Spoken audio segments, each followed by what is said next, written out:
Salaamaaleykum. Chers internautes, chers abonnés, maa ngi leen di nuyu di leen ziyaare di leen ñaanal jàmm di ko sàkku si yéen tey nag ci dimanche bi dañu def benn direct nii rek fas yéene leen bett fas yéene jàkkaarloo gi waxtaan ak yéen gëj nañoo jàkkaarloo nag ak suñu communauté Facebook sànq dama commencé woon direct bi rek sama trépied di wadd faf nag daa di wadd lépp yàqu mu ngi noonu xam naa ni ma ko placé woon moo baaxul du coup maa ngi leen di nuyu di leen ziyaare kan moo fi nekk di leen wax na ngeen partager direct bi tey nag ñu fas yéene ñëw jàkkaarloo gi yéen fas yéene gis ngeen sama verre yi macha allah tey moom damaa changé lu donc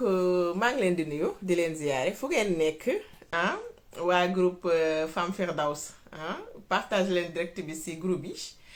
waa groupe tamit coaching Firdaws partage leen direct bi ci groupe yi di leen wax nag dañu changer suñu concept léegi depuis quelque temps bu ñu seetloo ci affiche yu ñuy def ñu ngi commencé def suñu trou groupe wala boog suñu trou formation yi YouTube Facebook partout ñu ngi koy commencé def ndànk-ndànk tuddee suñu bopp Firdaws coaching. Donc ñu ngi leen di wax salaamaaleykum wa rahmatulah mbokk yi partagé leen direct bi tey nag ñu fas yéene waxtaanee thème bu am solo képp koo xam ne rek marié la bu mu fi bougé na ngeen fi jege ak kuy waaj a marié ak koo xamante ni sax marié wul mën na ci jëlee ay bagages ñu fas yéene nag waxtaanee les 10 points qui détruisent le couple les 10 destructeurs de couple. Donc connecté leen partagé leen ko tàgge leen seen amis yi. Partagez leen ko ci groupe yi partout bu mu leen raw donc di ko ñu ngi leen di xaar donc mbokk yi di wax rek macha allah képp koo xam ne da nga am question wala da nga bëgg a ñëw partager ak ñun direct bi ñu ngi lay xaar ñu ngi lay xaar nga connecté wu ñëw poser sa question wala nga ñëw daal di dugg si direct bi rek jàkkaarloog ñu ñuy waxtaanee 10 tomb yi ngeen gis ñu bindal leen ko noonu ci kaw ci description bi. ngir li nga xamante ni rek mooy détruire couple yi partage leen direct bi seen groupe WhatsApp yi partage leen ko seen groupe Facebook yi partage leen ko seen page yu Facebook yi bu leen nay parce que mën na aider ñu bëri macha allah bu ko defee nag ñu mën a waxtaan dugg suñu vif du sujet maa ngi doon commencé di leen expliquer li tax coaching Firdaws parce que suñu àddina ku ne xam na ni li tax nit ñi tey di am ay problème ci àddina di daw partout ci médecin yi wala ci sëriñ si wala ci coach yi wala ci psychologue yi pour am bonheur pour am bànneexu xol te ku ne xam na ni mbokk yi comme ni ma koy faral di waxee rek jullit bi moom bonheur am ala kulli xaal fii ba yowmal xiyaam mu ngi opté pour bonheur boo xam ni rek da ko yóbbu aljana Firdaws. Du coup suñu objectif ci suñu coaching yi ci suñu formation yi ci képp ku ñuy accompagner rek mooy yàlla yombalal ñu rek ñu tegu ci yoonu siraatal mustaqim ba wuyu ji suñu borom rek yàlla yóbbu ñu ci jannatul Firdaws. ba tax na suñu concept nag ñu jël ko ci sens boobu ngir fas yéene accompagner képp ki nga xam ne rek mu ngi nekk ci xat-xat wala mu ngi bëgg a améliorer dundam en quelque sorte. Du coup ma def nag brèche bu ndaw daal di remercier nag sama sœur sama xarit sama soppe soxna Mame Fatou Diop depuis Italie depuis Brescia nga xam ne tey moo ma habillé waaw moo ma habillé jàllaabu bu rafet bi macha allah. Simple daal di habillé nga xam ni daal macha allah daal moom tegu na ci temps simple na oyof na mun na dem ci temps yëpp boo ci tegee sa jeget dangay dem boo ci tegee sa manteau seddaay bi dangay dem bu dee tàngaay la tamit nga teg ko noonu daal di dem. Du coup ñu ngi koy remercier parce que mënoon nag ci bañ a fekk te ñu destructeurs yi nga xamante ni mooy nekk ci biir couple bi une fois que couple bi marié. ku ne xam na ni début bi lune de miel la xamante la connaissance en quelque sorte ndax niñ koy waxee doxaan ak ngeen baal ma jox ji ak labat bokk wala dëkk dafa metti te ay nit en général bu ñu dëkkee surtout ñaar ñi nga xam dañuy sëy ku nekk dangay nekk miroir sur l'autre kenn ku nekk dangay gis sa borom ci sa morom ci keneen kii dangay gis sa bopp ci sa borom kër wala sa borom kër day gis boppam ci yow dans quel sens dans le sens que doomu aadama yi bu ñu seetloo sëy dafay révéler suñu vraie nature ndax sëy dafa xat sëy dafa nekk li nga xamante ni daanaka foofu nëbboo amu fa tricher mënu fa am même bu amee tôt ou tard day génn même des fois nit ki bu fekkente ni au début bëgg na mbëggeel muur na bëtam nekk na ki nga xamante ni gisatul sax li nga xam ne mooy nature des choses bu demee ba ci kanam rek mbëggeel gi bu commencé dopamine bi di wàcc adrénaline bi di wàcc rek daanaka day commencé gis les choses am ci vision bu claire ba tax na ci la ñuy commencé di xam ki nga xam ne dafa dugg ci sëy pour des raisons yu particuliers yoo xam ne jaamu yàlla taxu ko cee dugg wala ki nga xam ne day tricher wala ki nga xam ne dafa dugg ci sëy te yàlla tax tey nag ñu gis couple yi des fois ay nit dinañ démarrer bëggante te yàlla tax sëy ngir fonder famille ñoom ñépp ñu am objectif am tamit yéene bu rafet ku nekk ngir sëy te yàlla tax mais wax ji mooy suñu ay jukko yi nga xamante ni duñ ciy bàyyi xel wala sa yëguñu ni am nañu jukko yi des fois mën na ñëw détruire wala déstabiliser couple bi te sax duñ ci conscient parce que nit ku nekk dangay jàpp ni yow ci li nga nekk yaa nekk ci dëgg li ngay défendre wala li ngay wax yaa nekk ci dëgg te fekk na des fois comme nit bu nekk dafa doyloo xelam doo am li ñuy wax rétroviseur xool sa bopp ci beneen sens pour xool man nii may doxalee tey bu ñu ma ko tegaloon ci caméra est-ce que dinaa kontaan ci sama bopp est-ce que ni may doxalee noonu la parce que la plupart muy man muy keneen ku mu mën a doon bu problème amee rek dañuy joxoñ ki nga xamante ni mooy sa partenaire joxoñ sa borom kër wala joxoñ sa soxna ne moo ma def lii wala moo ma wax lii wala moo fekk na jéemoo xool man qu'est-ce qui ne va pas lu tax problème bi taxaw lu tax sama soxna di jàmbat di wala lu tax sama borom kër di jàmbat lii ci man problème bi foofu lay posé wu ñu am nag problème bu metti bi nga xamante ni mooy problème mu communication mbokk yi bu ñu waxee communication tey ñi nekk suñu ay formation xam nañ ni communication c'est plus large que ce qu'on entend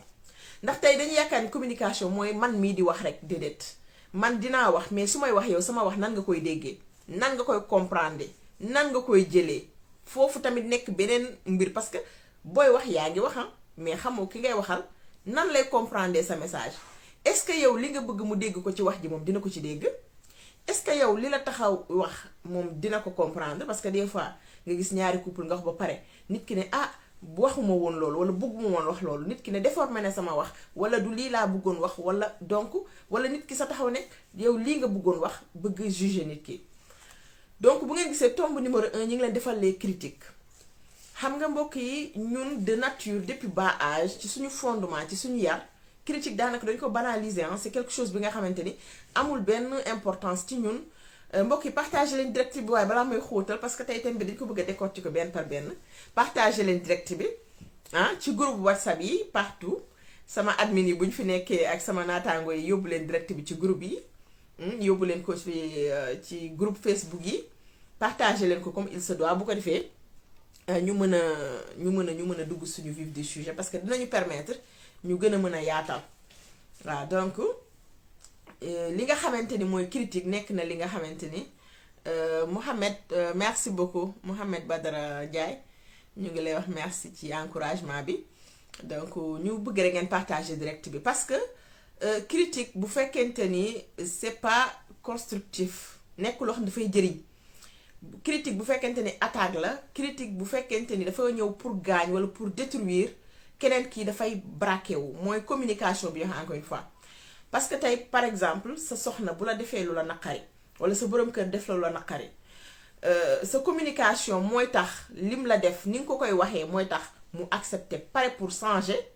ni nga ko koy waxee tamit mooy tax mu bañ a accepter ba pare ne da nga ko bëgg a gaañ wala da nga ko bëgg a déstabiliser daal di braqué wu ba li ngay wax du ko jël au bon sens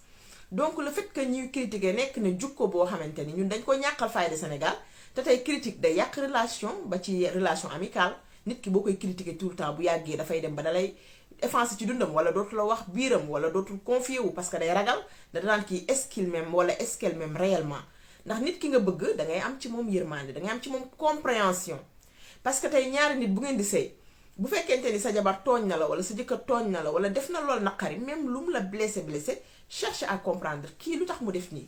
est-ce que tey su ma nekkoon à sa place est-ce que du ma doxalee nii tamit donc foofu ñu dugg ci beneen volet mooy jugement ndax d'habitude on a tendance à juger l'autre sans pour autant ñu juger acte bi ndax nit war na la mën a def dara mu naqari la au lieu nga koy critiquer au lieu nga koy dal au lieu nga koy accuser jéemal toog ak moom waxtaan ak moom ndax critique bu yàggee day xoos mbëggeel bu yàggee dafay déstabiliser dafay démoraliser dafay dem ba nekk li nga xam ne moom la ñuy wax violence psychologique ndax ki nga jël sa baaraam pointé ko du doigt tout le temps nga ne ko yow la yow la yow la yow la yow la en certain moment da laan la mais man la et après donc foofu kenn dootul mën a jubóole couple bi parce que ki ngay critiquer wala ki ngay accuser day am lu muy garder ci xolam. Du coup ñu ngi nuyu tamit soxna Aïcha yow tamit ñu ngi lay waaleykum salaam wa rahmatullah. Du coup da ngay gis ni ki ngay critiquer dafay nekk ki nga xamante ni day nekk ki nga xamante ni xëy na bu fekkente ni ne amul maturité amul compréhension wala yéen ñaar ngeen yem immaturité moom ci boppam mën na dem ba ne ah comme noonu la demee kon baax na parce que da ngay gis ni nit ki sens bi nga xamante ni sens bu positif la nañu moytu critiquer nañu am bienveillance ci suñu communication dans quel sens mooy à chaque fois sa soxna def loolu la metti chercher à comprendre pose on doit apprendre à poser des questions mooy dañu war a jàng laajte yow lu tax nga def lii laaj ko dina la expliquer même explication bu dee doyu la cherche à comprendre parce que bu fekkente ni bëgg nañu apporter lu positif ci suñu communication ci biir couple bi il faut que tamit nga am maturité il faut que tamit nga am tolérance parce que des fois bu fekk mu ne amul son ah loolu moom doy na waa de xaaral ma xool c'est grave ça son bi mu ngi ñëw wala ñëwul man maa ngi wax rek ndaxte li ma xëy amul son ah soxna Aïcha yow yaa ne amul son bu dee am na son signalé leen ma moo gën may départ fekk na amul son donc am na son wala yéen a ngi may dégg parce que dama defoon kii donc du coup jege caméra bi donc du coup maa ngi doon expliquer li nga xamante ni rek moo jëm ci wàllu couple yi par rapport ak critique blessure yi mu mën a def ci nit ndaxte tamit li nga xamante ni nañ ci bàyyi xel mooy est-ce que du écouteur désactivé naa ko désactivé je les ai désactivés c'est ça le problème désactivé naa ko du coup moo ma jaaxal parce que je me suis dit que naa ko désactivé donc bu fekkente ni ba tey dafa faible ngeen def ma signe ma xool essayer def ci baaful ba xam parce que là c'est bizarre quand même waaw donc du coup maa ngi doon expliquer li nga xamante ni rek moo jëm ci blessure yi mën a nekk ci xol parce que tey da ngay gis ni surtout ci côté jigéen ñi parce que ñun jigéen ñi dañu mën a wax suñu sama mbokk jigéen ñi dañu bari wax xam nga li gën a metti mooy di wax te li ngay wax doo ko analyser da ngay wax parce que da nga bari wax da ngay wax parce que da nga bëgg a doo bàyyi dara mu jàll da ngay yor sa cahier ak sa bic début surtout début couple bi lu bari di nga koy wax xëy na sa borom kër mën na bàyyi il y a une masse sur tes écouteurs pourtant désactiver naa écouteurs yi takkatuma écouteur xaaral kon ma di j'espère que son bi baax na bu dee baaxul tamit ba tey ngeen signalé ma ko parce que dama obligé def ko ci baaful bi du coup bu baaxee rek ngeen wax ma comme ça ma xool ba xam donc yéen a ngi may dégg léegi c'est clair wala bu fekkente ni yéen a ngi may dégg def leen ma si comme ça ma àggale parce que di àggale moom te déggatu leen ma amul kii amul sens bu dee yéen a ngi may dégg def leen ma si dégg ngeen waaw du coup ma xool ñu mujjee commenter ba tey déggu leen ma donc maa ngi doon wax ni li nga xamante ni rek bu fekkente ni déggu leen ma ngeen def ma signe parce que sinon di continuer te du kii du am sens donc may wax bu fekkente ni mën ngeen koo signaler léegi comme ça ma xool ma doon leen bàyyiloo xel rek lépp li nga xamante ni mooy wax ju ñaaw wala wax bu déplacé wala wax boo xamante ni parce que suñu kàddu yi dafa am poids dafa am lu bari lu muy def au niveau émotionnel parce que tey d'accord ma essayé continuer ma yokk sama baat rek xool ma sama micro bi foofu ba xam mais micro bi su ma ko kiiwee est-ce que naa ma xool ma sama micro non xoolal te du commencer le son est bon ah d'accord wa en tout cas doy na waar de donc bu fekkente ne kii na rek signalé na ngeen wax ma parce que je ne comprends pas day wàññeeku automatiquement wala non léegi on dirait que baax na yow contrôler ma foofu ci biti bu fekkente ni baax na waaw donc maa ngi doon nekk ci li jëm ci wàllu critique yi ak émotionnellement parlant lépp lu jëm ci wàllu accusation yi tamit parce que nit ki ñaari bu ñuy sëy surtout jigéen ñi nga xamante ni d'habitude dañu mën a kaas parce que nit ki il faut que apprendre nga jàng communication ndax nit ki à chaque fois ngay wax ak moom mën nga ko wax ak wax ji lu mu mën a graaw mën na pare pour déglu ko mën na pare pour dékku ko mën na pare pour comprendre ko mais ça dépend ci yow naka ngay ñëwee booy wax ak moom ça dépend ci nan ngay aborder sujet bi ndax sujet lu mu sensible booy wax da ngay jàng di jël say gants mais am na ñi nga xam ne dañoo mel ni Fatima Zahra ñoom dañ jàpp ni wax dañ ko war a wax rek am nañu fit dëgër nañu fit lu ñu bëgg a wax ko te boo melee noonu tout le temps mën ngay heurter mën ngay agresser mën ngay gaañ mën nga agressif dans tes paroles mën nga jàpp ni rek dangay nitu dëgg nga dangay wax dëgg mais wax dëgg jarul gaañ comme ni ñu koy waxee wax dëgg jarul manquer respect wax dëgg tamit jarul ngay accuser nit ki parce que nit ki à chaque fois dara am nga bëgg ko jox responsabilité c'est de ta faute yow yaa def lii wala yow yaa tax lii am ba nga gis des fois nit ki par exemple ngay sëy nekk ci kër di sëy amoo bonheur nga accuser sa ñàkk bonheur nga di ko accuser sa jëkkër wala sa ñàkk bonheur nga di ko accuser xëy na situation familiale bi et que je me dis que bonheur ku nekk yaa koy jox sa bopp te la plupart ci sëy yi dañu am tendance di xaar suñu lépp par exemple nga nekk jigéen ngay xaar sa bonheur affection yow lépp yaa ngi koy xaar sa borom kër di xaar sa borom kër bégal la te dañuy faral di wax ni nit ki bu fekkente ni yow bégoo amoo bonheur kontaanoo da nga frustré kenn mun la apporter bonheur parce que bonheur dafay jóge à l'intérieur de toi il faut que nga bég ba pare nga mën a bégal doomu aadama de la même façon tey sa jëkkër même boo ko bëggee bégal boo ko bëggee accueillir boo ko bëggee indil li ñuy wax apaisement dalal ko te moom bégul moom intérieurement nit la bi nga xamante foog fekk xol baa ngi tàng foog fekk mu ngi mer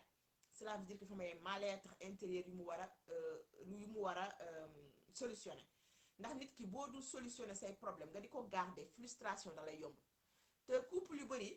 dañuy garder ay problème di ko dajale ubbi seen benn peñe di ko fa sotti ba mu fees bés jot rek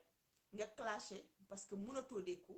nga commencé critiquer commencé wax yoo xamante ne déplacé wu na nga gis ñoo xam ne wax yooyu daf leen di blesser au plus profond de leur âme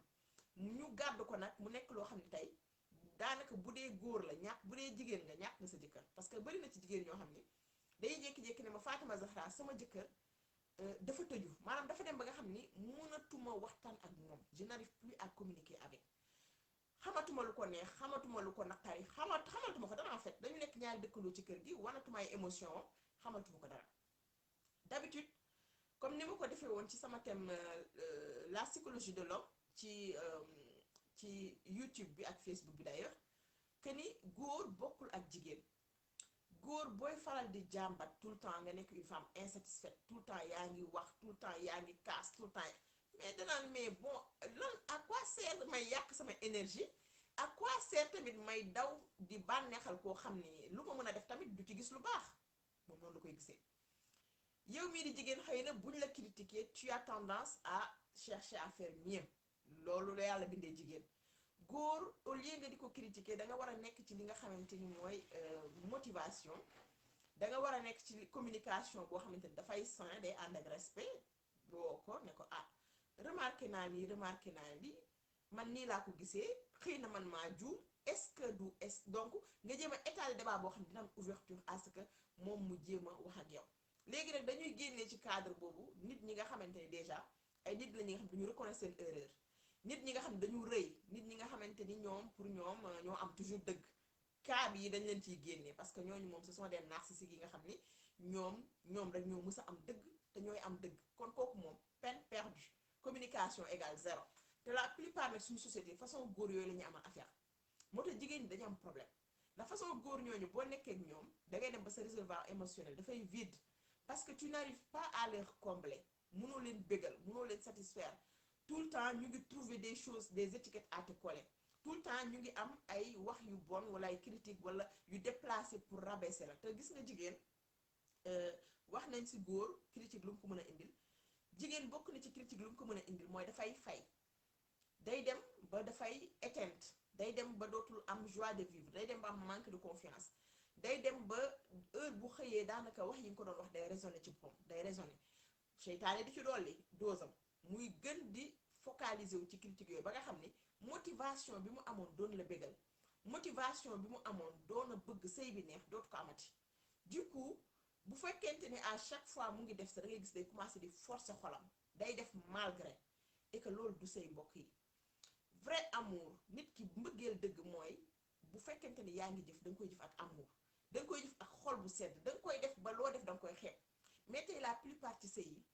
nit ñi dañuy agir par peur ñàkk ragal a ñàkk kenn ki wala ragal kenn ki critiquer la wala jigéen ñu bari ci ragal la ñuy dox comme ñuy dox ci genre tapis bu am ay pont dangay moytu parce que tout le temps yaa ngi ragal reproche yi ak recadrement yi. parce que lan moo ko waral tout simplement ndax couple dañuy wax dafa may phase numéro 1 bi lune de miel phase numéro 2 bi ku nekk yaa ngi gis sa critique sa défaut morom commencé critique yi accusation jeu de rôle yi. phase numéro 3 bi ngeen commencé couple bi am na difficulté ngeen war ko relever foofu nag la plupart ci góor ñi ak jigéen ñi lu ñuy jéem a def imposer ku nekk di jéem a imposer sa pouvoir ñu commencé ci dugg ci l'abus de pouvoir. l'abus de pouvoir bu commencé rek la plupart da ngay gis ni ñaari situation moo mën a am jigéen bi mën na ne sama jëkkër nga nii laa bëgg nga mel ko mënoo koo mel parce que en général mbokk yi partagé leen direct bi waaye ñu avancé partagé leen direct bi j'espère que léegi le son est bon partagé leen direct bi parce que dina dimbali ñu bëri parce que dañuy gis ni ñun suñu culture Sénégal dañu am benn genre aada la waa tradition la que ni à chaque fois jigéen bi di sëyi dañ koy xamal que ni boo sëyi jee daanaka presque yow da nga war a fusionner ci sa jëkkër da nga war a réer maanaam yow amatoo bëgg-bëgg amatoo bañ-bañ tu n'existes plus en fait yow tu n'existes plus mooy sa jëkkër li mu bëgg moom ngay def cela veut dire que yow jigéen bi boo nammee ceebu jën sax amoo droit togg ko te sa jëkkër joxewul autorisation cela veut dire que yow amatoo désir amatoo choix amatoo bëgg-bëgg amatoo mais là cela veut dire que tu n'existes plus yow benn objet nga cela veut dire que benn ngeen baal ma jox ji objet nga bu ñu yeew di ko jox mu lekk di ko jox mu naan après amoo ta mot à dire culturellement noonu la ñu formaté jigéenu Sénégal mu nekk manipulation psychologique nekk musiba yoo xam ne tey tax na jigéen ñi mënuñu sëy lu tax mënuñu sëy parce que les femmes dañuy chercher seen place ci biir couple bi di chercher yow ki ngay sëyal du la jox nopp wala respecté wu la wala du la déglu wala xamul say besoin parce que jàpp na ne bu la joxee lekk ak naan rek moom léppam mod na loolu tamit nekk beneen musiba boo xamante ni góor ñi il faut que ñu pare pour jàng sëy te malheureusement problème mu sëy yi la plupart jigéen ñi ñooy daw par exemple man sama formation yi la plupart jigéen ñi ñooy ñëw ñooy fay seen xaalis coaching individuel jigéen ñi ñooy ñëw ñooy fay seen xaalis lépp lu jëm ci wàllu sëy jigéen ñi dañ ci gagné góor ñi 1000 fois moo tax jigéen ñi dañuy devancer góor ñi intellectuellement parlant ci sëy dañuy gën a am ay éléments ci sëy dañuy gën a xam sëy te pourtant boo dégloo médias yi ñuy wax dañ naan jigéen ñi mënatuñu sëy jigéen ñi sëyatuñu man li ma gis c'est pas le cas damay gis jigéen bu fay xaalisam lu cher ñëw di suivre coaching pour améliorer sa propre personne pour améliorer mariage am jigéen ñu bari bu ñu ñëw ci yow lu ñu lay wax man dama bëgg sama sëy neex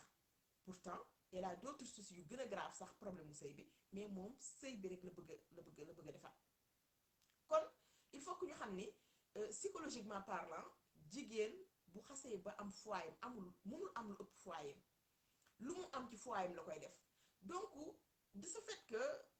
couple engagement la ñaari nit ñooy war a engagé wu bu fekkente ni kenn ki dafa gën a engagé wu ki ci des rek l'autre a tendance à se retirer loolu moo dal tey presque góor ñi mooy jigéen bi day ñëw jël sëy bi lépp accaparé ko gàddu ko di def lépp su ma waxee ne lépp pas ci économiquement parlant mais relationnellement émotionnellement parce que loolu mooy li am importance loolu mooy dundal couple ñaari nit mën nañu sëy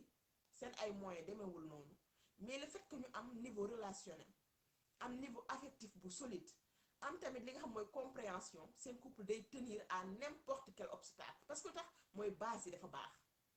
ndax couple bu amee compréhension am ñaari nit ñoo xam ne ku nekk di nga utal excuse sa morom ku nekk di nga jéem a comprendre l'autre kenn du nekk ci jugement ak accusation bu ñu nekk tamit ci tiraillement de pouvoir couple boobu dina mën a résister à n'importe quel obstacle mais couple bu fekkente ni amul fondement yooyu malheureusement obstacle bu ñëw daf koy exterminer daf koy yàq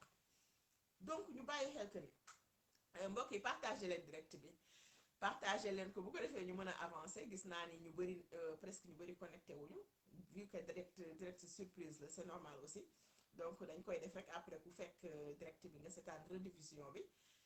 du coup ñu ngi leen di wax ngeen partagé ko partout parce que dina tax ñu bëri bañ di ñàkkal fayda nii parce que des fois ñun suñu inconscience ñàkk jox solo yenn mbir yi jël sëy bi focaliser ko ci d'autres choses yoo xamante ni mën nañ ne bu lii baaxee li ci des dina baax mooy aspect relationnel bi parce que couple li ci bëri aspect relationnel mooy seen problème jëflante bi yërmande bi déggoo bi déggalante bi parce que couple boo seetloo damay wax ni yàlla daf sàkk doomu aadama pour ñu sëy ngir am dal mais tey couple yi on dirait que dañu nekk ci guerre on dit conflit constant ñàkk compréhension fu ñu leen fekk rek donc maa ngi jégalu message yi yéegatul woon donc ñu ngi nuyu képp koo xam ne rek mu ngi fiy nuyoo da ngay gis ni ku nekk rek dafay jéem a fexe di defal aspect relationnel pourtant du ñu bàyyi xel que ni aspect relationnel bi day commencer d'abord sa relation avec toi-même ndax doomu aadama ñu ci bari tey dañuy dox mën nañu sañsee mën nañu lekk mën nañu naan mën nañu li mais amuñu amour de soi bugguñu amuñu benn amour bu ñu nee l'amour de soi kañ ngay xam ne da nga bëgg sa bopp waaw wala déet dama leen jox exemple yu banaan te da ngay gis nit ñu bari dañ leen di teg ay mbir ñu di ko tegoo te arrangé wu leen te bugguñu ko te dañ ciy gaañu mais sañuñu wax non lu tax sañuñu wax lii mënuma ko wala lii duma ko def parce que ragal mooy li wax peur yi encore une fois ragal nañu gàntu wala ñu bañ conséquences yi leen ciy fekk mooy ñu ñàkk relation boobu te doomu aadama à chaque fois ngay ànd ak nit bu fekkente ni nit ki ci li nga koy defal ci la lay téye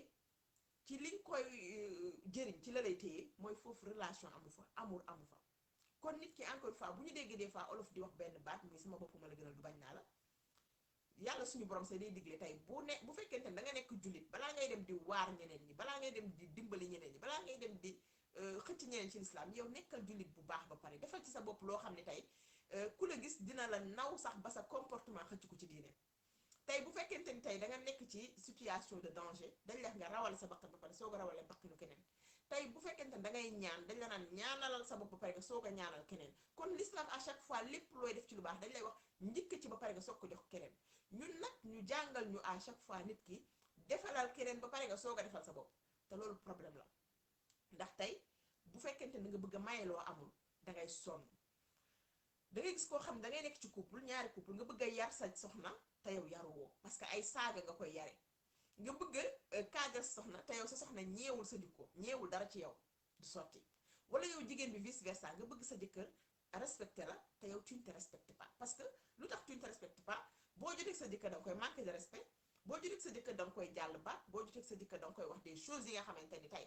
bu la ci fekk see rek du baax te loolu dafay wane encore une fois tu ne te respectes pas donc conflit intérêt yooyu day nekk li nga xamante ni buñ ko bàyyiwul xel ci biir sëy bi dafay indi problème parce que gis nga jigéen ñu bari da ngay gis ci relation ci sëy bi ñu leen ci def du n'importe quoi man beaucoup de femmes tey d'ailleurs ñu ngi may dégg en direct ñu ngi sama formation yi des fois dañuy ñëw ak situation yu grave yoo xamante ni yow danga naan lii mënul changer et pourtant après du ma ne 3 mois formation yi après 2 mois de formation ñoom seen jëm bopp dañuy gis ni waaja lam leen doon sañ a def démb tey sañatu leen ko def lu tax parce que ñoom ñoo changé li ma benn femme doon wax barki démb ndeysaan ñuy waxtaan mu ne ma Fatima diw changé wul de yow yaa changé parce que lu tax mooy nit ki bu fekkente ni yow changé nga nit ki mën na bañ a changé mën na am même rapport de relation avec tout le monde mais avec toi il n'ose plus parce que lu tax mooy dafa am loo changé ci sa bopp kon loolu nañ ci bàyyi xel beneen bi mooy nga bëgg changé keneen ci à chaque fois da ngay dégg jigéen ñëw ci man ne ma dama bëgg sama jëkkër changé dama bëgg sama jëkkër mel nii dama bëgg sama jëkkër mel nii et que yow meloo noonu du sotti mbokk yi wala nga ñëw bëgg sa jabar mel nii nga bëgg a weñ loxoom bëgg ko forcer à ce que mu changé du sotti parce que nag il faut que ñu waxante dëgg changement ku nekk yaa koy bëggal sa bopp tey man su ma bëggee changé man maay décider changer pour ma changer tey boo ma bëggee changer bëgguma changer ba ma changer da ngay sonn tey ba ci sa doom bi nga jur dama ne amoo ci moom pouvoir changer ko da nga koy yar rek mais après ni muy mel loolu yàlla koy décider tey ñu bëri yar nañ seen doom après ñu ne waa sama doom melul nu ma bëgg waa parce que nekkul ci sa loxo. Donc dañu am tendance di forcing ñun suñu lépp forcing la ak jaay doole te boo seetloo l'islam à chaque fois yàlla suñu borom li muy woon nit ñi mooy lan mooy rafetal mooy yërmande mooy amour yàlla mu ko wax yonent bi sallallahu alayhi wa sallam nee na ko su ma la defoon nga nekk ku xat xol su ma la defoon nga nekk ku soxor su ma la defoon nga nekk ku ñëgg kenn du la ñeme te sa diine ji kenn du ko jël mais yàlla daf ko def mu nekk ku nooy ku affectueux ku accessible ku respectueux ku respecté nit ñi ba ci xale bu ndaw ba ci bàyyi ma. kon tey boo bëggee sa soxna respecté la wala boo bëggee sa jabar respecté la wala boo bëggee sa jëkkër respecté la wala mu bëgg la wala mu yërëm la loolu danga koy njëkke yow vice versa. Une fois que tu te comportes comme tel da ngay gis ni keneen ki yow da nga koy conditionné ci sa comportement à ce que mu suivre la. ma jox leen exemple bu banaan am na benn femme dafa daax ne ma Fatima sama jëkkër dafa tàmm wax daf may yuuxu te man bëgguma ko ma yuuxu man soo ma yuuxoo rek je me mets sur la défensive su ma ko waxee mu ne ma man nii laa mel nii laa tàmm mel. Donc affaire bi posé ko problème nan laa def pour mu daj ma ne ko yow yaay changé bu la yuuxoo da ngay yuuxu mu ne ma waaw su ma yuuxu kay ma yuuxu ma ne ko donc arrêté di ko yuuxu nit ki bu la yuuxu mu ne naam ma ne ko neel pat àndal ak sa sang-froid dalal concentré wul déglu ko li muy wax bu waxee ba pare s'il le faut nga posé ko ay question lan moo tax nga yuuxu nga xaar mu répondre la lu tax li nga may wax mënoo ma ko wax sans nga yuuxu ma répondre ko avec une voix posée ak voix bu dal nga garder ce sang-froid def ko benn yoon ñaari yoon ñetti yoon di nga gis ni moom ci jëm boppam day rus dina dëpp yoon wala dina arrêté wala buy waxati dina mesurer ses paroles. Cette femme là je l'ai suivie pendant un mois bi mu yegsee daf ma ne Fatima li nga waxoon ça marché ma ne ko s'il le faut même buy yuuxu fexeel nga jege ko nga wax ak moom wax ju dal nga wax ak moom wax bu neex s'il le faut nga téye ci loxoom di ko maase di ko raay wala nga taf ko sa dënn nga caressé ko sa jëkkër la wax na dal parce que kii yuuxu dafa am amertume ci xol bi dafa am naqaru xol il a un rage donc xol bi ni muy baxee dalal ko defal ko. Il faut que ñu comprendre des fois nit ki Madior ñu ngi lay nuyu di la ziyaare il faut que ñu comprendre des fois nit ki mettitu xol bi muy àndal moo waral muy gaañ ñeneen ñi moo waral muy dal ñeneen ñi moo waral muy def ñeneen ñi lu bon après ñu ne dafa bon wala dafa soxor wala dafa feebar rek tey bu ñu ko jotoon coaching en quelques semaines wala quelques mois ñu raxas xol bi ba mu set ba mu dindi blessure yooyu nekk ci xol bi parce que des fois nit ñi ci seen ay blessure la ñuy réagir. ci seen ay ngaañ-ngaañ ci seen ay jukko yoo xam depuis daf leen topp depuis xale ci loolu la ñuy comporté woo ñu jàpp ne kii dafa bon dama naan nit bu bon amul nit bu réer moo am ak nit bi nga xam ne gisul yoonu baax wala nit bi nga xam ne amul jëlul décision baax parce que baax tamit décision la yaa koy jël mais nit ki buy am ak yow comportement boo xam ne à chaque fois mu jox la lu bon nga delloo ko lu bon noonu rek la seen relation di mel tey j'ai suivi des femmes yoo xam ne sama formation ay pervers narcissiques la ñuy dundal et pourtant tey du ma ne pervers narcissique kuy dund ak moom am nga chance am dund bu neex mais au moins les dégâts sont devenus minimes mooy lu ci ëpp ci lu ñu doon dund ci lu metti tey dem na ba atténuer parce que dangay wan nit ki que ni yow am nga pouvoir ci sëy bi am nga pouvoir ci sa comportement am nga pouvoir ci ni ngay doxalee ci ni ngay waxee ci ni ngay interagir ak nit ki ne ko man duma sa chose lan mooy duma sa chose mooy man duma mel ni nga bëgg nga mel ko loolu du ay wax mais ay jëf la. nit ki mën na la wax defal lii conditionné la ngay mer di am loola naqari jaru ko moom dafa bëgg nga mel nii te yow loolu arrangé wu la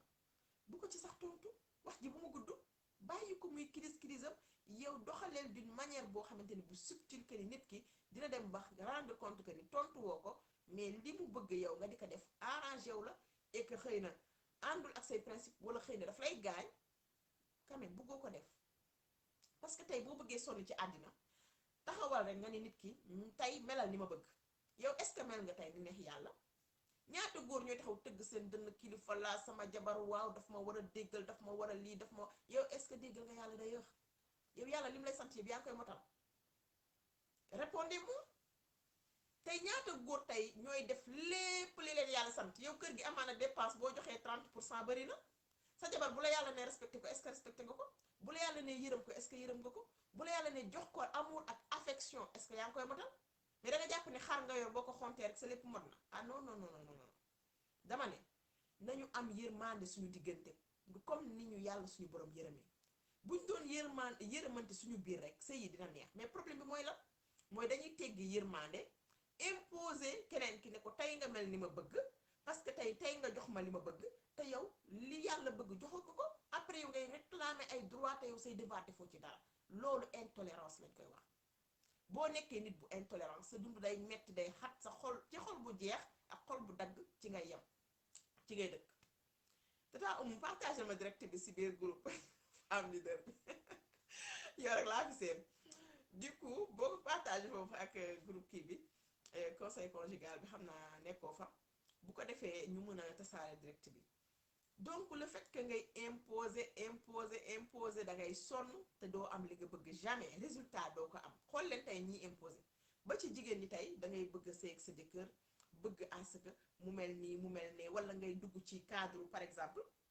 bu ñu ñëwee ci il faut que ngay def li ma neex wala il faut que nga mel ni ma neex da ngay xam ni nit ki même boo sëy ak moom yoroo rëboo foofu ci góor ñi laay wax parce que ñoom ñoo yor kilifteef gi te ñoo koy taawee fu mu leen neex yoroo rëboo nit nga yore yoroo ko amul xol ki nga yor dafa am xol te respect daf ci bokk tey ba ci sa doom boo koy sant dara ne ko maa fii mën nga ma defal li s'il te plaît lan la lay wàññi xale bi day daw defal la ko parce que ni nga ko santee daf ko neex day bëgg waa góor tey sa jabar boo ñëwee ne ko ma chérie mën nga ma defal li s'il te plaît bu la ko defalee merci ma chérie c'est gentil jërëjëf waay yàlla na la yàlla fay. reconnaissance couple yi amatul reconnaissance tey sa jëkkër dalay defal bu subaa nga xuloog moom ne ko mosoo maa defal dara yow loo ma defal xam nga loolu jigéen ñi lañ ko xamee waaye tey góoru tey ak a bëri tey ñaata jigéen tey ñooy frustré wu ngay liggéey sacrifier sa bopp sacrifier sa temps defal sa jëkkër fatt ay bënnam ba ay mbokkam ay xaritam kenn xamul ko dara famille bu amee problème nga déboursé yëkkati defal ko ba nga xam ne kenn du ko xamal dara nga suturaal ko xeetu suturaal bu nekk boo xuloog moom mu ne la loo ma defal ñaata góor ñoo ko fi wax tey seen soxna loo ma defal après nag soxna boobu bu gisee loolu bu dee soxna la boo xamante ni wax dëgg yàlla dafa xaw a mel ni man danaa la d'accord dinaa la wan loo ma defal loolu problème la bu ñu paree foofu ñu dugg ci li nga xamante ni mooy juger actu keneen ki tey sa soxna par exemple xaritam mën na ñëw ci moom am problème damay joxe exemple yu banaa yoo xam ne day faral di am nga gis xaritam dugg génn nga bëgg a xam li mu wax ak xaritam te moom li mu wax ak xaritam nee na la c'est confidentiel problème moom la xëy na bëggu la ko wax nga commencé di ko juger ñu bon ñi ngay àndal léegi da nga changé c'est-à-dire que lii du sa xel lii du sa xalaat ni ngay comporter problème la parce que góor ñu bari ñoom dañu yaakaar ni seen jabar yi amuñu cerveau dangay takk jigéen mu nekk xale yor xelu xale mais 5 ans après mu day màgg di raisonner d'une autre manière parce que màgg na mu ngi dem mu ngi dikk mu ngi xool mu ngi gëstu mu ngi jàng mu ngi waxtaan mu ngi xelam mu ngi ubbeeku mu ngi màgg une fois que jigéen bi changé mode de raisonnement nga ni non bii arrangé wu bii mu nekkee woon xale nga xam ne du kaas du riposter du laaj du kii donc du coup boobu ma arrangé kon léegi bii mu indi nii baaxul kon ça veut dire que dañ koy influencer ñu naan waaw sama jabar influencer nañ ko mais yow sax dañ lay influencer yow H24 yaa ngi seetaan télé baa ngi lay influencer yaa ngi déglu WhatsApp baa ngi lay influencer looy xool ci àdduna nous sommes tous influençables ñun ñépp dañuy influence indirectement wala directement dangay jël ci nit ki mu neex la ak mu naqari la yaa ngi jël ci nit ñi ñu ngi jël ci yow kon loolu mooy àddina l'essentiel lu ñuy jël na nekk lu positif loo xam ne dinañu jël mais nit ki à chaque fois nga gis sa soxna commencé changer attitude am neexu la mais cherche à comprendre bu dee changement positif la mais encouragé ko bu dee lu négatif la mais toog la ngeen teg ko ci table ngeen waxtaane ko sans tabou mais dangay gis couple yoo xamante ni seen diggante amul communication musul exister lan mooy communication bi dem nga marché xale yi jàngi nañu toog nga añ bi kii feebar loolu la ñuy waxtaane ça existe lu am la li ma leen di wax ni kon xam ngeen ni foofu am na problème nit ki dafa jàng ni moom warul kaas des fois nga gis jigéen boo xam ne malheureusement danaan de toutes les façons su ma kaasee à quoi ça sert parce que monsieur a toujours raison su ma waxee wala ma exposer sama mbir daf ma naan waxi ñàkk fayda la parce que lu tax mooy nit ki mooy encore une fois li ma doon wax communication bu fekkente nit ki yaa ngi communiquer et que l'autre n'est pas prêt pour t'écouter kan ngay waxal mur ngay waxal mur loolu tamit day indi manquement besoin yoo xamante ni kenn comblé ko te nit ki bu fekkente ni day sëy dafa may besoin yooyu bu ñu yaakaar ne lekk naan la ak intimité kase déedéet mais besoin de respect besoin de reconnaissance besoin bi nga xamante ni mooy à chaque fois nit ki soxla defal dalal nga defal ko dalal ko loolu c'est valable pour l'homme et pour la femme vice versa ñoom ñaa ñëpp ay nit lañu ku ci ne da ngay am ay hauts et des bas ci àddina te loolu tey dafa manqué ci couple yi jugement nit ki boo koy faral di juger bëgg a nekk ci xelam day indi problème àddina bi dama ne ku bëgg a dund bu normal bul juger kenn parce que yow tout le temps nga def loo xamante ni tey nit ñi mën na am bu ñu la juger rek juger le jugement bu doy waar et pourtant yow derrière ta tête am nga ay raisons yu valable yoo xam ne boo ko tegee ñëpp accepter la ko mais est-ce que mën nga yor sa làmmiñ ku nekk nga ni ko ah lii ma def de lii moo tax ma def ko ah lii ma def de bu du woon lii ah donc mais loolu c'est ko ñëpp donc di ñëpp ngay sekkal di leen expliquer le pourquoi du comment kon loolu dañ ciy dellu rek kon ne jugement yi nañ koy moytu parce que tey le fait que nit ki ngay moytu jugement mooy tax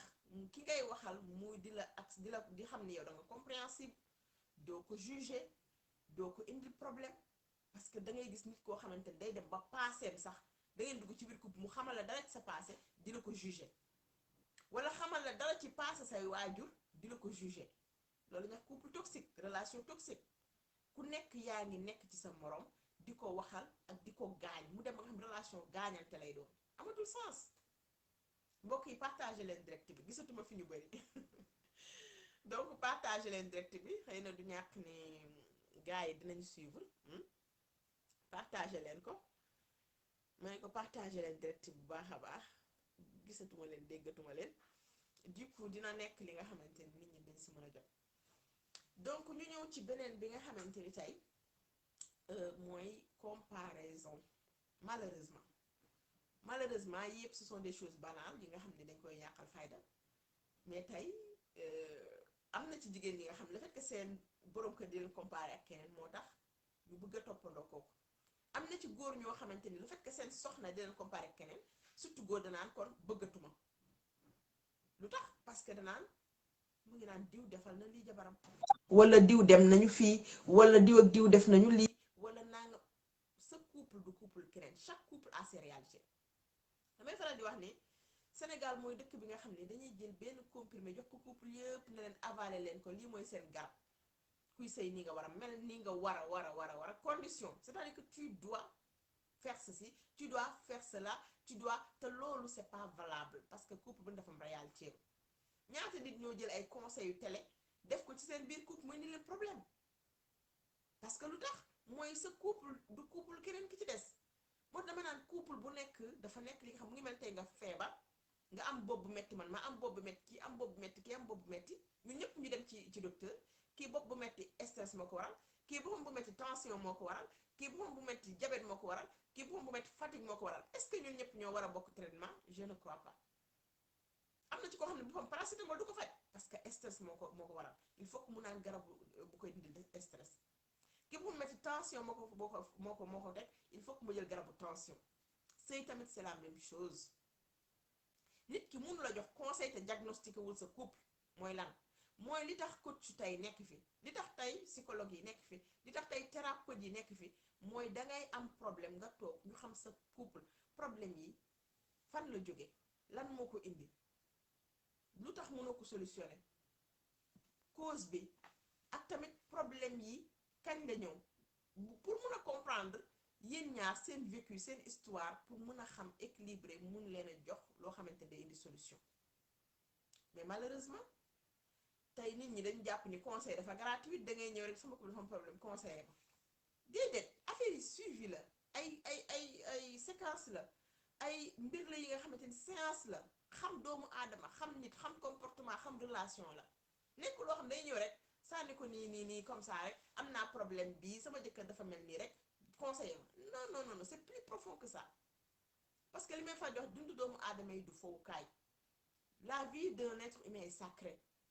couple dafa sacré lépp lu si nit di wax naka xam lépp lu si nit di def na ko xam ñaati nit ñoo fi joxe conseil nga dem appliquer ko sa sëy jaaree fan ak naqari ba faaw ñaati nit ñoo fi joxe conseil nga dem appliquer ko sa sëy tas mbaa sa jëkkër fa lay jaaree sax dootu la jox valeur bu mu la joxoon donc muy jigéen ñi muy góor ñi il faut faire très attention wala des fois des personnes qui se permettent jël seen làmmiñ di ko dugal ci biir couple bi te loolu ñun Sénégalais dañ ko tàmm day gis ñaar ñu sëy sa yoon newu ci yow de macha allah sa jëkkër ji kay nangam ak sangam wala sa jabar ji kay nangam ak sangam sa yaay elle se permet dugg sa couple sa sœur elle se permet dugg sa couple sa mag elle se permet dugg mais fan la ñu jëm nan la couple yi di baaxee te ku nekk yaa ngi jël sa làmmiñ dugal ko ci biir du dem parce que wax yooyu ñu lay wax indirectement même bu fekkente ne bëggoo koo gëm day dugg day ancré wu ci sa subconscient lay dem après ça va conditionner ton comportement après nga ni lu tax lii am parce que ba ngay réagir yëgoo ko mu loolu dañ ci war a bàyyi xel il faut que encore une fois ñu bàyyi ci xel beneen bi mooy comme niñ koy faral di gisee couple yu bari bu ñu demee ba nit ki nga jéem a weñ loxoom mu bañ wala nga jéem koo changer mu bañ wala nga jéem koo sant dara mu bañ wala boog bañul mais wuyu la ci li nga koy woo menace di dàqante boo ma deful lii dinaa la booleeg say waajur soo ma defalul lii dinaa la takkal ñaareel soo ma deful lii jigéen de toutes les façons jigéen ñi bari nañ fi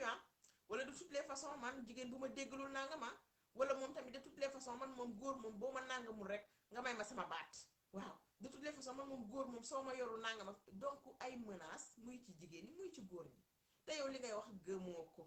man de ba ma utalee wujj ma dem sama yoon man de góor guy doxaan ma dem sama yoon man de góor gu infidèle ma dem sama yoon te pourtant malheureusement day faf infidèle te doo dem day doxaan doo dem day takk doo dem kon balaa ñuy génnee ay menaces li ñuy wax buñ ko gëmul jar muy génn tey ñaata nit tey ñoo nekk jeune fille ne lii bis bu ma dalee ma dem fekk na couple dafa gën a complexe loolu bu dalay dal nga bëgg a dem te doo mën a dem moo tax il faut que ñuy xool di balaa ñuy génnee ay wax wala balaa ñu ay principe di ko ancré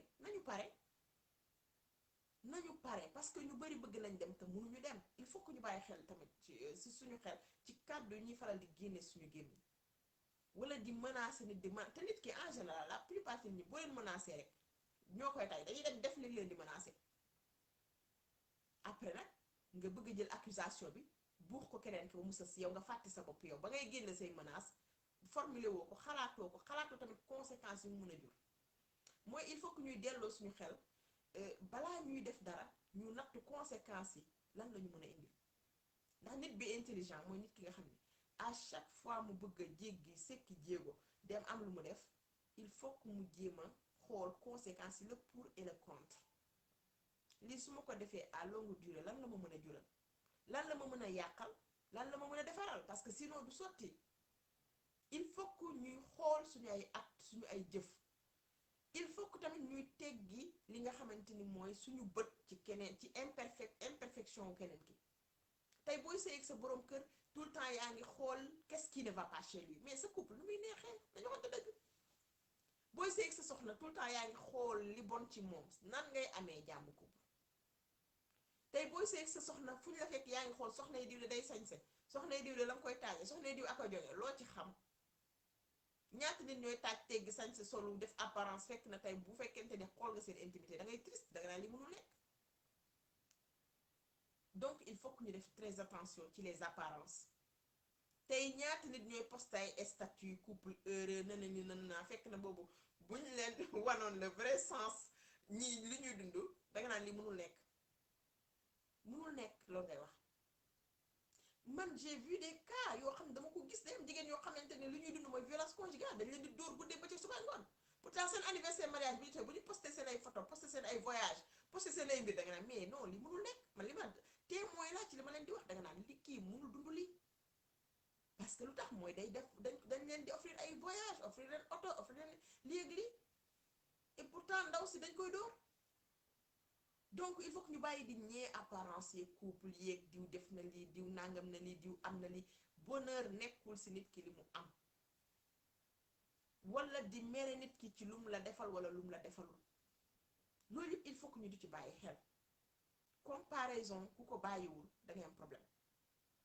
nit ki il faut que nga jéem a am li ñuy wax autosuffisance doyloo li nga am doyloo sa bopp doyloo li la yàlla wërsëgal kontaan am satisfaction li la yàlla wërsëgal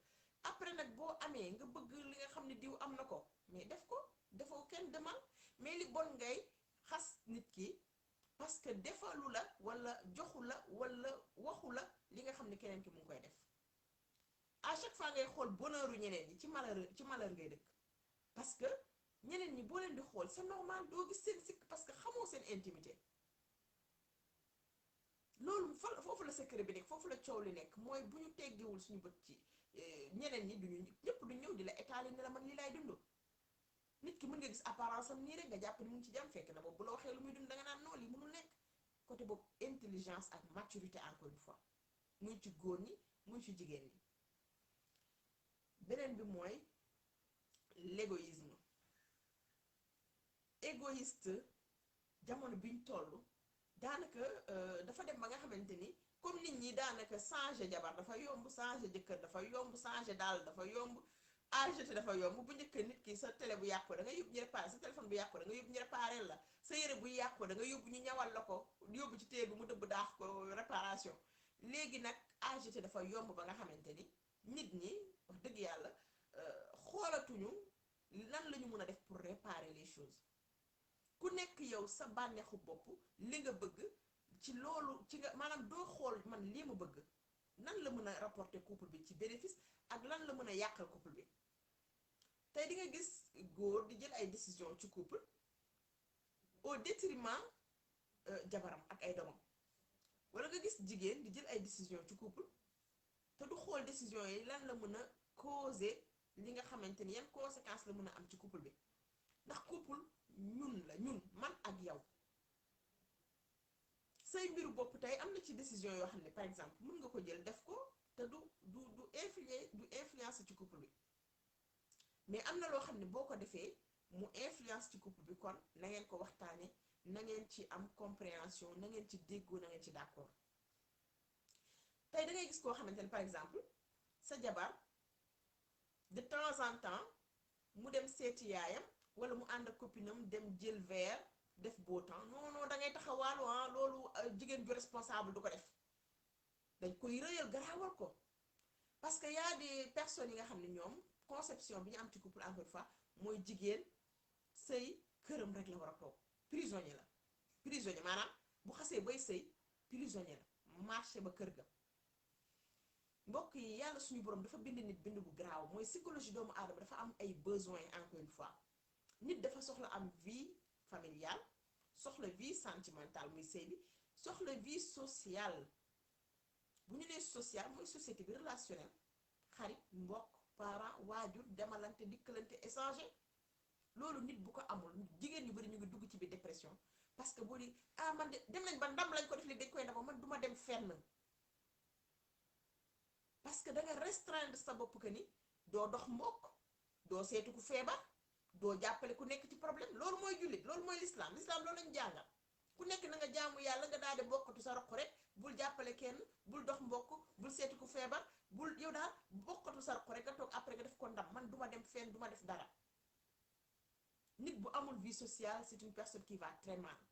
góor ñu bari di exercer seen domination ci ni yow tey ba ci sa da ngay gis góor ñoo xam ni sa yaay bu xewlee wala sa sœur da nga yëkkati xaalis jox sa jabar mu sañse defal ko teraanga mu dem sa xew représenté la. moom bu xewlee non seulement danga koy tere te doo ànd ak moom, wala limite nga ni ko demal, bu demee ngeen ko ban heure a jot 5 heures xoolal balaa 7 heures na la fekk ci kër gi parce que intéressé tout la foqati nga ko ci famille ay famille yow sa yoon nekku ci. manque de respect yooyu mooy la loolu dafay gaañ nit, égoïsme la encore une fois. parce que le fait que mu dem ci xew boobu lan la lay wàññi,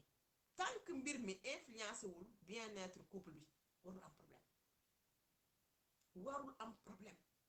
war nañ ko mën a waxtaane, war nañu mën a am compréhension. tey sa jabar dafa bëgg épanouissement, bëgg na de temps en temps dafa bëgg jàngi ci jumaa ji, wala dafa bëgg am ay moromam yu mu bokkandool di jàngi, wala dafa bëgg nekk ci groupe WhatsApp. non groupe WhatsApp man sama jabar du ci nekk c'est-à-dire que nangam sangam. pourtant yow l'homme tu as besoin de prendre de l'air de temps en temps, nga génn ak say xarit ngeen ànd de temps en temps nga seeti say xarit. parce que góor kenn du ko tëj, góor dafa bëgg liberté, dama ko wax tout le temps femme yi bàyyi leen seen jëkkër de temps en temps ñuy génn di jël air am relation familiale. mais da ngay gis góor ñoo xam ni jubóowuñoo kenn, dañoo xuloog seen ndey, xuloog seen baay, xuloog seen i mag, xuloog seen i raq, ba pare nag toog ci kër gi ne la man maa ngi dem ma fenn, yow tamit doo dem fenn, mu nekk sa prisonnier parce que mu amul fu mu jëm. donc mu détourné la ne la yow toogal ci kër gi, amoo mbokk, amoo xarit, seeti sa yaay non, jàng sa diine non, dem def ay œuvre de bienfaisance non, yow daal en tant que jullit amoo vie sociale. nañu xool ci jamono saxaabiyaat yi xool ci jamono saxaaba yi jamono yonent bi sa salo ñu xool jigéen ñi yan rôle lañ doon jouer ci société bi ñu xool jigéen ñi rôle social bi ñu amoon ci biir société boobu nga xamante ni moo nekkoon société islamique de l'époque mais tey dafa mel ni dañuy jël li ñu neex ci texte yi ñu jël ko imposer ko nag jigéen ñi jàngul daal di koy jël adopté ko jàpp ni lii c'est normal et que da ngay gis ni ñoo xam dem nañu ba jigéen ñi toog sax sama classe gi di wax dañ naan noo amul kilifa noo dafa të noo nàngam noo sàngam noo dafa lay influencer parce que on dirait que am na góor ñoo xamante ni ñoom jàpp nañ seen soxna vu que amul xel rek kenn waru ko yee man dama naa nit ki à chaque fois nga ragal sa soxna génn wala mu déglu wala mu dégg rek mooy nekkoo ci lu baax ku nekk ci lu baax lan ngay ragal lan ngay ragal tey sa jëkkër bu fekkente ne de non bëgguma mu dem ci ay xaritam parce que waxu ñaareel rek lañuy waxtaane bu dee yaa ngi def lu la war lu tax ngay ragal bu bëggee takk ay xaritam ñoo koy takkuloo non bu bëggee doxaan ay xaritam ñoo koy doxaan loo non bëgguma mu seetal xaritam parce que ñooñu amuñu jabar damay bañ ñu dugal ko ci doxaan mais fii ku nekk tu es responsable ku nekk li ngay def tu es ta propre responsable yow yaay def li nga xamante ni moo dal sa xel kuy dee doo yóbbu sa bagage morom tey kenn mënul dugal nit ci lu ko neexul nañu xamante dëgg fii lu la waaye dugal dafa fekk nga joxe sa consentement ba ci iblis keroog yow mal xiyaam day taxaw safara ne gaa yi woo ko ba ñu wuyu leen mu ne leen lépp li ngeen doon def man dama leen a suggéré dong de dama leen a jox dama leen a digal dong de yéen a tànn def ko forcé wu ma leen jeex na kon àddina bi lépp lu nit def kenn forcé wu la yow yaa jël sa responsable def ko donc soyons responsables ñuy assumer suñu ay choix ak suñuy engagement ak suñuy changement ak suñu lépp lu ñuy def nañ koy assumer Sénégal da ngay gis nit am problème ci seen non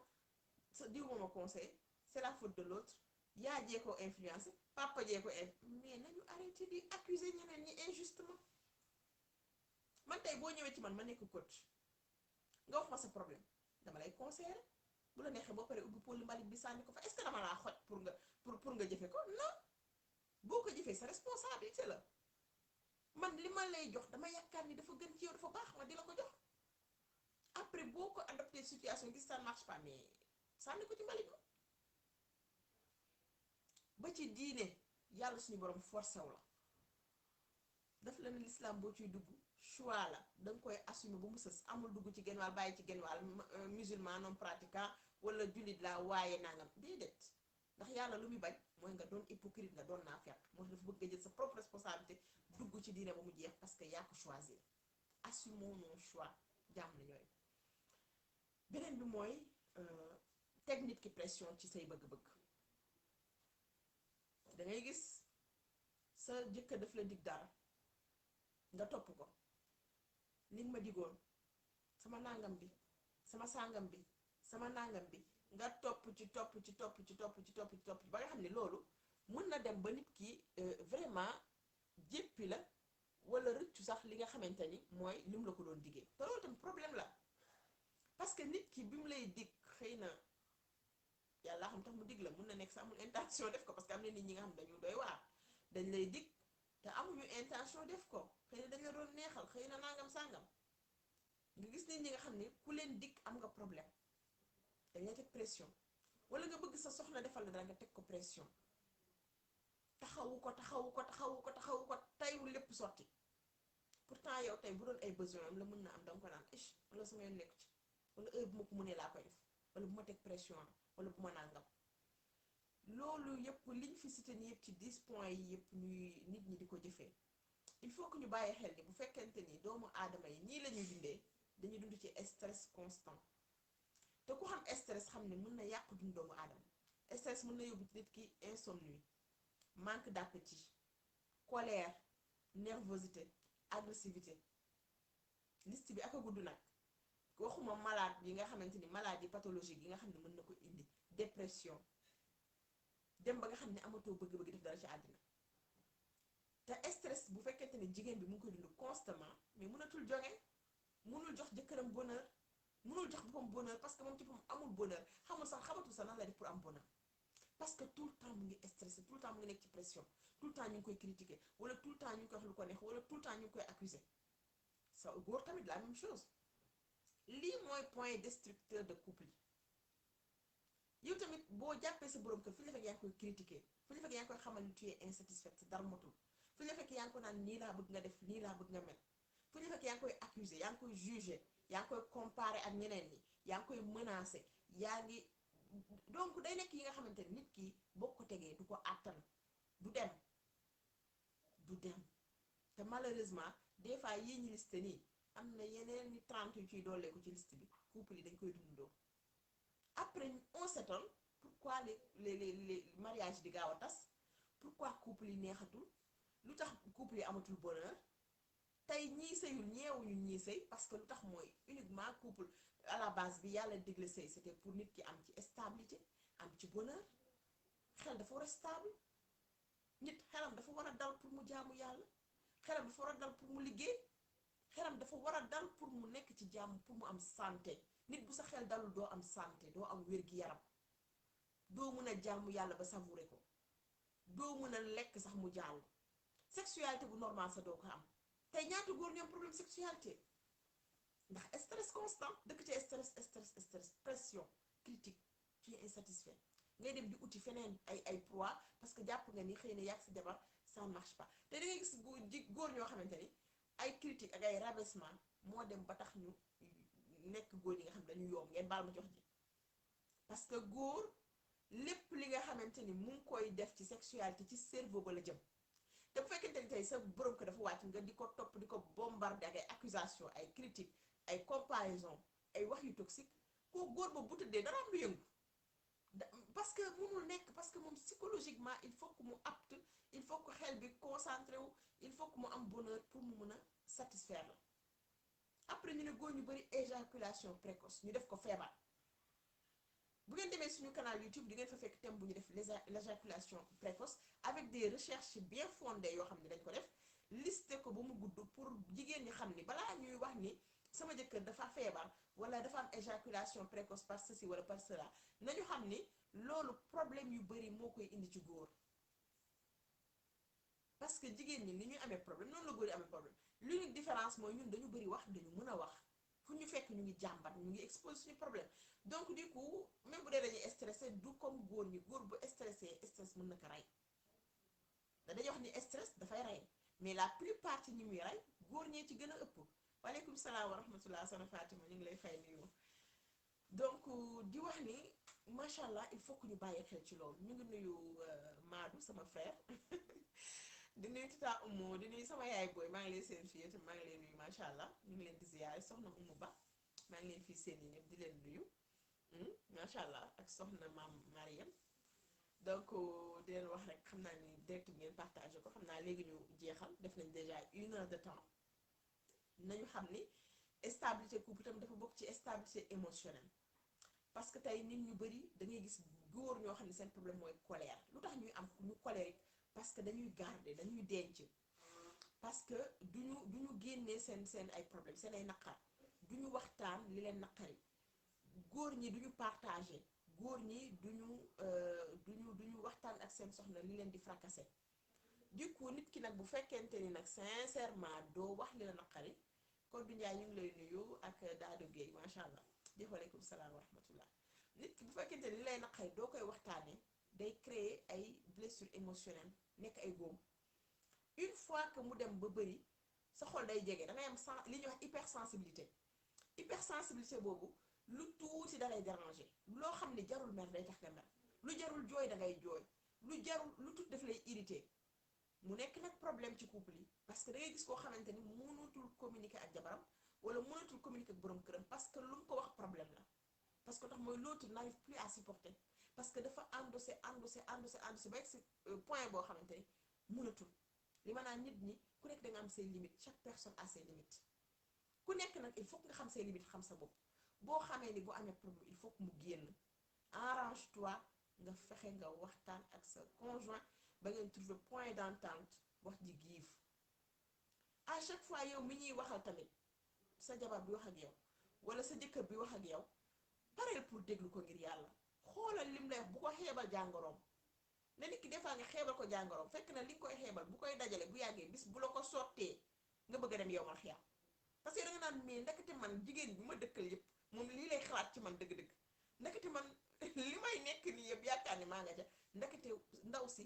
nii la may xoolee nii la may gisee parce que lu tax mooy gis nga idéologie négative yooyu buy créé wu suñu biir bopp bi te duñ koy waxtaanee seytaan daf koy alimenté seytaan daf koy yokk seytaan yi dafay dem ba nga xamante ni nit ki day dem ba image bi muy am ci jëkkëram dootul positif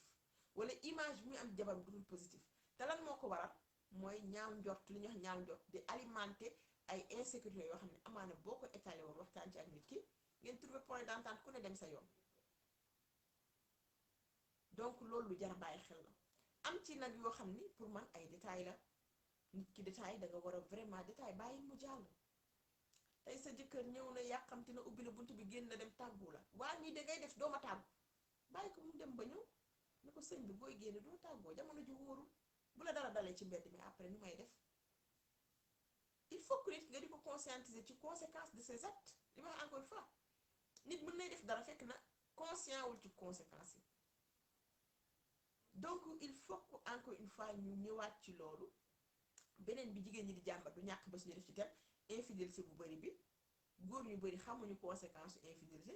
ñoom pour ñoom conséquence ci diine bi rek la am mais xamuñu conséquence yi nekk ci santé yi nekk ci moral yi nekk ci psychologique yi nga xam ne tey mën na dem ba yàqal leen lu bëri donc encore une fois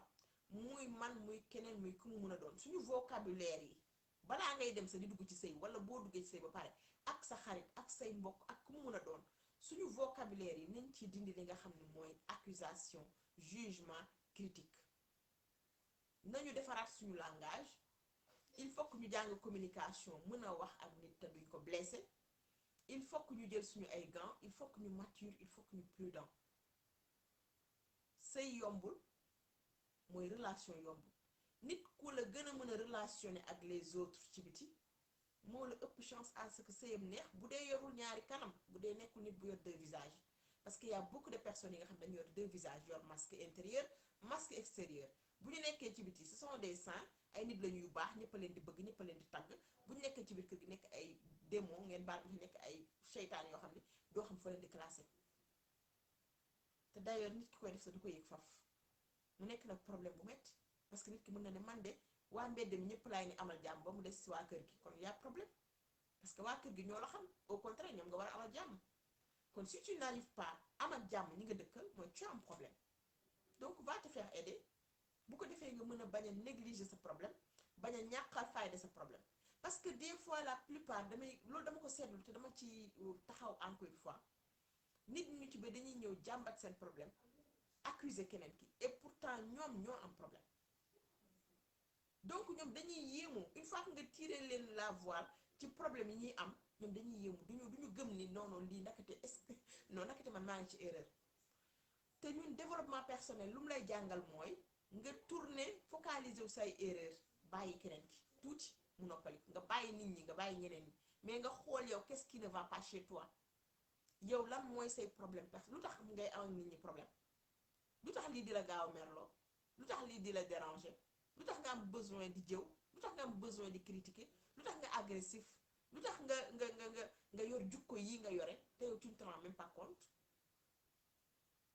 loolu yëpp une fois que nag nga nekk di ko régler yaakaar naa dootoo tal problème keneen dootoo lijjanti ñeneen ñi parce que amatoo temps di focaliser wu ci problème ñeneen parce que am nga loolu doy bu bëgg tubay loolu mooy njëriñ développement personnel tey boo nekk développement personnel amatoo temps wu jëw amatoo temps wu lijjanti problème nit ñi parce que yow dangay dem ba conscient que ni ndekete paan sa kër jóor bi nga yor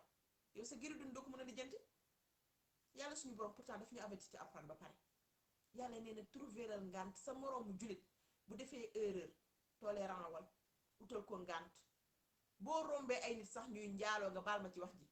trouver leen excuse nga romb bu fa nekk di expliquer di filmer di xool di jéemal li lu tax l'islam ne la tey pour nit ñu jàpp ko njaaloo il faut que moom ñeenti témoin tey nit ki boo ñëwee taxaw balaa ngay woo yeneen ñetti témoin da nga yaakaar ñoom dañ fay toog di la xaar duñ la xaar loolu c'est uniquement que nit ñii di njaaloo duñu mu am témoin ci àddina waaye léegi ñi dem uti seen néeg uti seen hôtel uti seen nangam di def lu leen neex lan nga ci nekk di prononcé wu di ci taxaw di ci attardé wu nit ñi lii nit ñi laa nit ñi lee foo fekk kuy wax ci nit ñi moom dafa am tellement de problème am tellement de jukko yu mu war a lijjanti mais day fàtte boppam jël li muy pansement wee jukkoom yooyu mooy nekk ci deru nit ñi parce que là la personne va s'oublier. Une fois que tu oublies ta propre personne tu te focalises sur les autres loolu nag nekk musiba boo xamante ni malheureusement tey moo dal nit ñi mbaa nga jàpp ni àddina bi ñëpp say noonu lañu ñëpp dañ la bañ nga nekk ci statut di gaawaale nekk ci TikTok bi di gaawaale man nit bu ma lii man nit bu ma laa fii ku xolam tàng fii ku c'est des problèmes dangay dem ba dëkk ak sa borom kër dressé ko comme ça noonu dem ba dëkk ak sa jabar dressé ko comme ça noonu mooy nit ñi psychologiquement parlant nañu reprogrammer waat seen bopp waaw s'il le faut ngeen fekk si suñu groupe yi dinañ am coaching public xëy na une fois par semaine suñu groupe privé yi incha allah bientôt ñu nekk suñu 3e saison bu ko defee ñu mën a jàppalante ci lépp li nga xam ne rek mooy foofu ku fa dugg dañ lay reprogrammer waat nouvel départ renaissance totale avec une autre vision du monde beneen xalaatin beneen gisin beneen nekkin yow sa jëm bopp da ngay illuminer da ngay nekk beneen nit et que da ngay am beneen approche ci beneen macha allah tey ñi nekk ci femme Firdaws 5D mu nekk ex femme leader da ngeen gis ni vraiment ñoom rek ñoo mën a témoin bénéfice yi ñu fa jëlee ak njëriñ bi ñu fa jëlee ak seen dund tey ni mu àndeek apaisement doux li ñu naan la vie est doux une fois que nga def développement personnel une fois que nga jegee ndax li ma naan man sama développement personnel développement spirituel mooy base bi gis nga nit ki incha allah dinañ leen si ñëwal soit ci thème soit ci direct soxna Coro ñu ngi lay nuyu di la ziyaare gis nga boo amee problème relationnel ak sa borom par force da ngay am problème relationnel ak sa bopp par force da ngay am problème relationnel ak sa jëkkër ak sa jabar parce que lu tax mooy base ba moo yàqu base bi moo rate ñu bari dañ jàpp ni ñoom amuñu problème keneen ki moo am problème seen diggante ak seen borom bëgg nañ yàlla yàlla bëgg na leen ñoom ñu ngi ci lu neex yàlla ñoom ku nekk noonu nga jàppee sa bopp kuñ fi ne gëmoo yàlla sa xol bi di langu mais bu ñu vérifier suñuy jëf vérifier suñu bopp on n'en revient pas parce que sa relation ak sa borom buy taxee day dem ba boo rombee sànqaleñ wala nga romb benn insecte wala animaux da nga koy néegaraay da ngay am ci moom yërmande lu yàlla sàq doo ko mën a gaañ boo gaañee nit da ngay am lu la metti boo waxee nit lu la metti lu ko metti da ngay am lu la metti tu te culpabilises parce que da nga naan lii waruma ko woon def kon ni ngay mën a amee amour si nit il faut nga am amour ci yàlla suñu borom am amour ci sa bopp am amour ci nit ñi dinañ leen ci indil incha allah benn sujet ñu di ko tuddee dañ leen ci ñamal tuuti rek li nga xamante ni mooy l'amour de soi ndax nit ñu bari tey nan la ñuy bëggee une fois que nga bëgg nga nekk ci sëy buuba ñu ngi lay nuyu suñu cousin boobu macha allah suñu doomu nday ñu ngi lay nuyu di la ziyaare une fois que tey nga nekk ci sëy da ngay exiger nit ki benn façon amour bu ànd ak jalousie amour bu ànd ak critiquer xaste amour bu ànd ak rabaissement contrôle nekk ci contrôle total fu nga fekk yaay contrôler nit ki mais dafa metti parce que nit une fois que nga koy contrôler rek dootul dund day dund ci peur day dund ci comme ci prison ci peur lay dund constant parce que yow yaa ngi jël sa bakkan bi di ko dugal ci WhatsApp am di ko dugal ci relation ak ay waajuram di ko dugal te pourtant nit ki amul lum lay nëbb elle est clean mais yow da ngay dem ba di ko jox peur ba moom sax foofu buy nëbbatu indirectement du ko tey parce que autodéfense mécanisme de autodéfense la parce que la personne se protège parce que ñu ngi dugg ci biir intérieur am nga gis ñi nga xam ne lu ñu jàppee sëy mooy naa accéder sa biir cerveau bi di ko yëngal di xool li fay xew di ko manipuler di ko manigancer à ce que yow nga mel nga nekk sama jaam ma posséder la possession du amour nit ñi xamuñu lan mooy amour pour nga natt nit ki ndax bëgg nga ki nga nekkal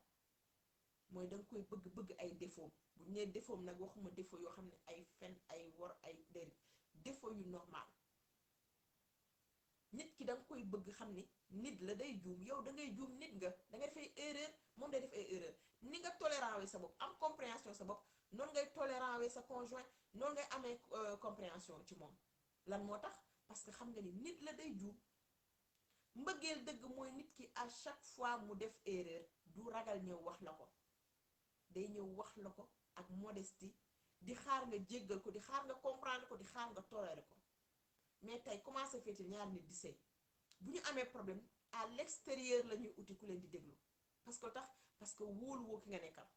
wala ki nga nekkal boo xam ne daf lay juger daf lay accuser daf lay critiquer wala day profiter ci occasion boobu pour régler ay problèmes yi mu amoon ak yow c'est triste quand même tey vrai amour bëgg nit ki te yàlla rek tax mooy dangay am ci moom yërmande dangay am ci moom cofeel mais dangay gis ni nit ki sa genn wàll la moo lay mottali moo lay dëfal moo lay dalal tey boo génnee nit ñi xool la yëkkati bu dee góor nga ñu ne kii mooy borom këru diw bu dee jigéen nga ñu ne kii mooy madame diw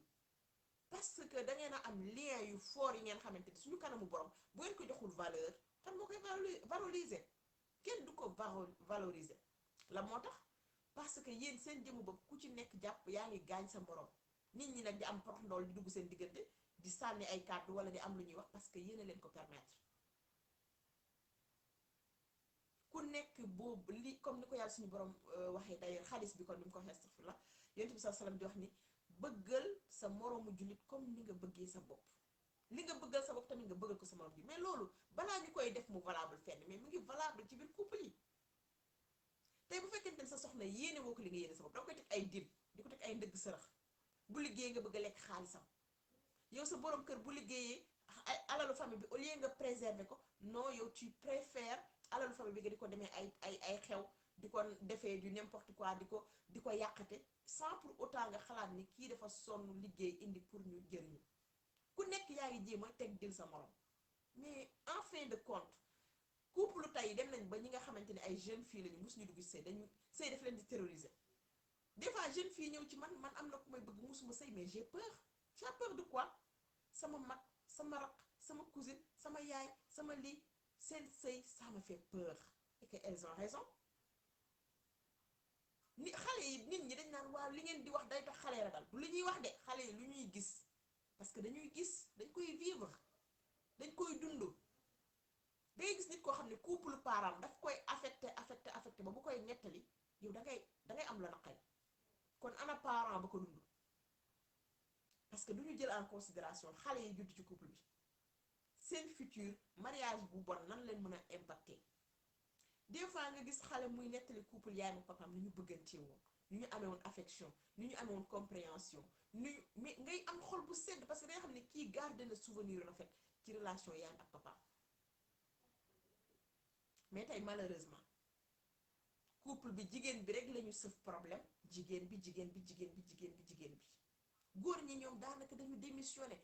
les hommes n'arrivent même plus à s'engager la mooy engagement lii man la war lii maa ko war a def lii kenn waruma ci xaar lii non les hommes ne s'engagent plus non yow yaay jigéen naa yow yaay sëy boo bëggee sëy neex yow xam nga di nga war a def sincèrement bateau bi dafa jéng te fokk ñu redresser ko parce que tout le temps nit ñi dañu Fatima Zahra yow da ngay attaquer góor ñi c'est pas le cas c'est juste que góor ñi dañu war a amaat jëlaat conscience xam ni yàlla suñu borom góor la def xalifatul fil ard góor la def mu nekk xalifa ci kaw suuf góor la wàccee dénk ko suuf jox ko responsabilité suuf jox ko lépp li nga xamante ni mooy luy dalal doomu aadama luy jox sécurité doomu aadama ci kaw suuf tey boo nekkee góor nga nekk sa kër munoo jox sa jabar sécurité financière munoo ko jox sécurité émotionnelle maanaam dalal ay émotion munoo ko jox sécurité à ce que mu am xol bu neex ci biir kër nga jàpp ni non jigéen la moom mooy sëyaa moo war a neexal sa yëpp moom moo war a dalal mais c'est vice versa yàlla suñu boobu dafa ne ma wadda ak raxma yéen ñaar a koy partagé ku nekk am nga 50% couple bu amatul ma wadda amatul raxma terreur moo fa am ak fureur day metti il faut que ñu delloo suñu xel yi il faut que ñu xam ni miracle ça n'existe pas ku bëgg a jëriñu da ngay ñàkk ku bëgg couple bu baax dangay pare pour am humilité toroxlu dangay pare pour xam ne doo dara nit kase nga boo dee woon en 24 heures léegi bu ñu la fi bàyyee sax yi caxat-caxatee sa yaram bi boo dee woon tey sa awra yi nga gën a sàmm di ko sàng nit ñi dañ lay simmi di la sang di ko gis ak koo mën a doon nag président nga sëriñ nga loo mën a doon dañ lay sang doo dara bu ñu la bàyyee woon léegi sax yi lekk la ba sa yax yi génn nañu am humilité nañu am simplicité modestie mais rëy ba boo tooñee doo baalu doo reconnaître say erreur doo dellu ginnaaw doo mais pourquoi lan moo fi jar gaañante bu metti bi yam lépp nag mën na changer ci àdduna une fois que nga jël conscience que ni lii mooy problème bi lii moo ko waral état bi yan laa war a def pour changer ko. kon mbokk yi xam naa dañuy yem ak yéen fii direct bi gudd na déjà di leen wax ba beneen yoon incha allah di leen wax comme ñi abonné wul nañu abonné suñu page nañu partager direct bi tamit du ñàkk de temps en temps ñu defal leen direct surprise la des fois préparation yi du yomb tout le temps ngay mën a préparer wu et tout à l'avance xam kañ ngay libre pour ñi bëgg a bokk suñu groupe WhatsApp gratuit yi tamit mën nañu accéder cliquer suñu lien WhatsApp yi mën nañu bu ñu accès suñu WhatsApp yi ñu dugalee si groupe yi. Du coup ñu gën a jàpp si liggéey bi gën ko yaatal ngir mu gën a am li nga xamante ni rek mooy li ñu soxla ndax nit ñi bëgg nañu changer mais dañu inconscient la mooy inconscient mooy nga ñàkk a xam dëgg lan mooy sa problème ak yow sa problème lan moo koy faj parce que mën nañu jàmbat mais mën nañu joxe ay solution macha allah incha allah ñun dañ leen jox ay solution réelle